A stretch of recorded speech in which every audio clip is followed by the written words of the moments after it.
to know from Dan Andrews how many people he's been to see personally, one-on-one. I haven't seen him here. Not that I think I would welcome him very well, but it would be nice to know that we mean something. Well, from what I've heard last time we were up here having a chat, he did come here once and he got abused and booed that he left within 5 minutes. But he didn't talk to anybody. Excuse me, but so do footballers, so do singers. If you're running a country and somebody's booing you and hissing at you, wouldn't you walk over to them and ask them why? Yeah, what's going on? Wouldn't you walk over to them and say, look, I know you don't like me, but is there anything I can do to help? Tell me, how much does this town want? Well, enough to Because I can give the netballers 20 million. Surely I could give you 20 million. 20 million in this town would go a long, long way. Oh, now hang on, to Peter. help. It doesn't work like that. Oh, I know, because I don't wear a netball skirt. The town's not a sport. That's what I mean, because we're not all wearing netball skirts, are we? Not yet. So what kind of help have you got from the local council in the Campaspe Shire and surrounding areas to help, besides the areas affected themselves? Me personally, none. I haven't heard, seen anything from anybody. All I know is if I don't have my rubbish bins out there, they don't even, in the right place, they won't pick it up. What do you mean the right place? What's the right place? Oh, well, they have to be right on the corner. But if there's a car or a work vehicle or something in the road, I have to move it to make sure that it's in the right place. They won't get out and move it or pick it up if it's in the wrong place. Don't they have the arm on the truck? Yeah, but they can't do that if there's somebody parked in there, you know, like within the bin, do you know what I mean? So part of the services, yeah, you can't put your bin somewhere else. That's right. And they're in a truck, they just extend the arm and pick the bin up. It has to be in a specific spot. Yeah, on the side of the road. And if there's work trucks and that there, I've got to move them. And if I move them and they're in the wrong place, they just take off. And if they see it there and think, oh, will that work? I'll just jump out and move it along. They won't do that. But the council themselves around here, I've seen a lot of them mowing lawns, you know, the nature strips. They have fixed up the kids' playground near the rower line. But apart from that, oh, and I'm not sure who's doing the tennis court up there, but apart from that, I haven't seen anything or anybody do anything from the council. Except muck you around when you want to go and pay the bill before you get charged because you didn't pay it on time. With all of the devastation from the floods that came through, businesses and personal homes and public homes, with all the damaged goods that were put out onto the nature strip for collection, please tell me people weren't charged by the council to take that away? As far as I know, no, they weren't. We weren't charged. If we were, I'm telling you now, they won't get it. But what annoyed a lot of people was because people are still yet to take all the furniture out of their house. Because when you ring up the insurance and tell them that you've been flooded out, don't move anything, leave everything as it is, take photos of everything, and we'll have somebody in to have a look. So some of those houses still have not had anybody in to have a look. Some of the stuff is still in the houses, carpet and everything. They were smelling of mould and... So they are rotten. Yeah. That is why some of them have to be condemned. Now, some elderly people have lived in those houses for ages. My husband and I are elderly and we have moved 90% of this stuff out of this house and put it in our garage. I'm not saying all of that's going to be okay when we go through it. It's probably all no good, but at least it's out so they can come in.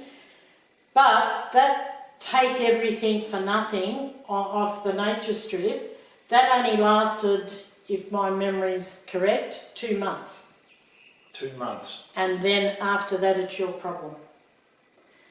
I know people that still had water in their house, but they couldn't take anything out because it was... So it's another thing that the insurance companies have buggered up somebody's personal life by Yes, not coming down and doing their job, that's right. and then because of Because that, it was people have got nowhere to live. 90% of it was done over the phone to people. It started with us over the phone. Well, how old's your fridge? What make is it? When did you buy it?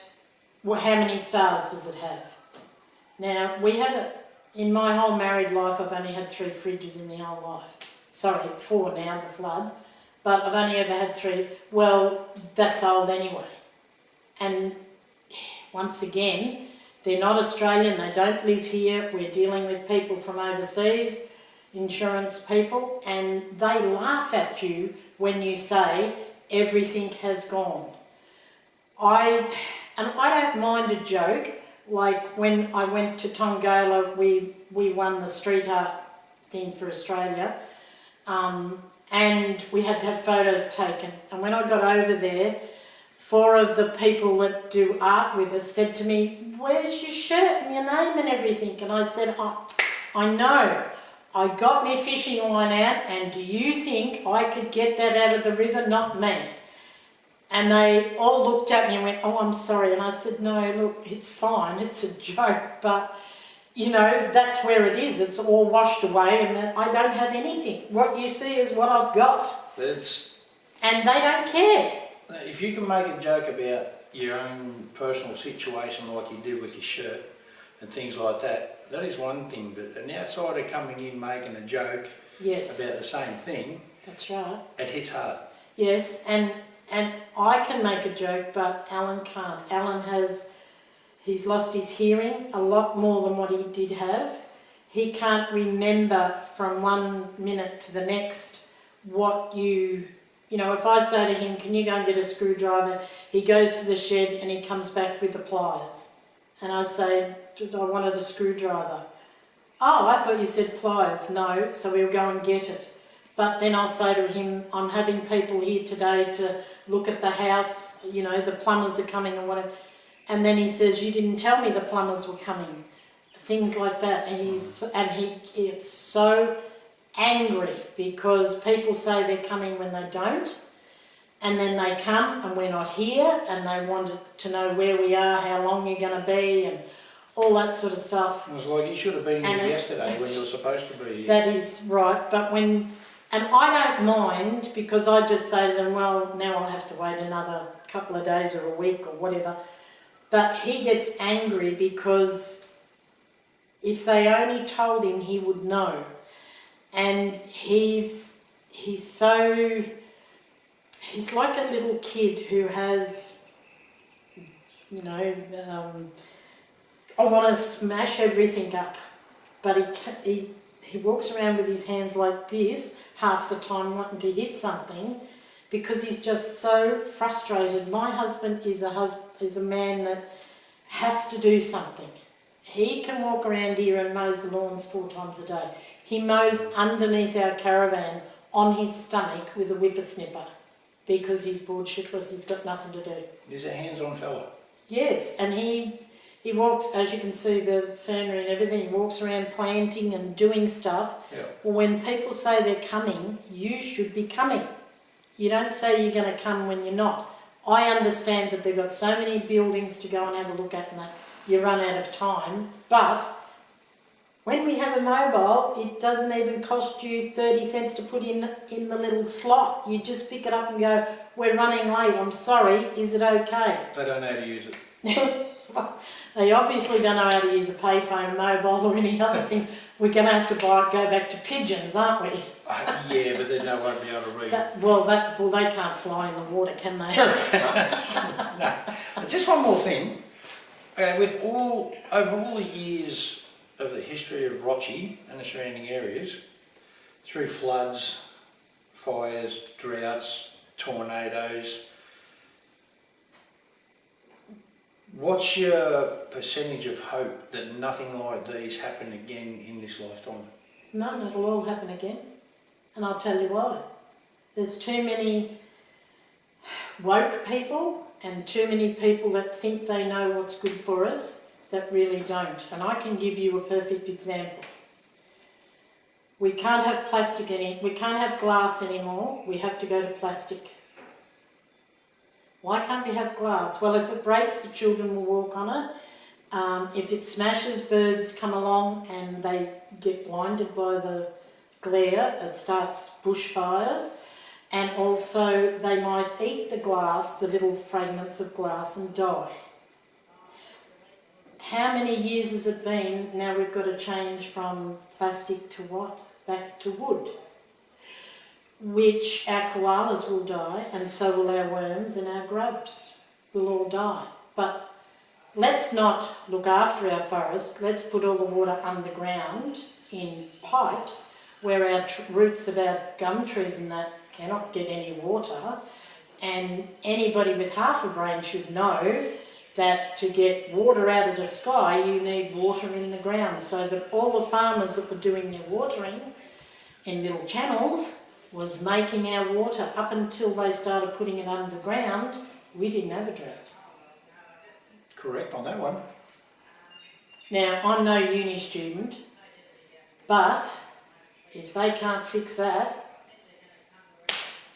why do we have people that know nothing about the country that are really just hep on changing everything, interfering with us? Why are we listening to them?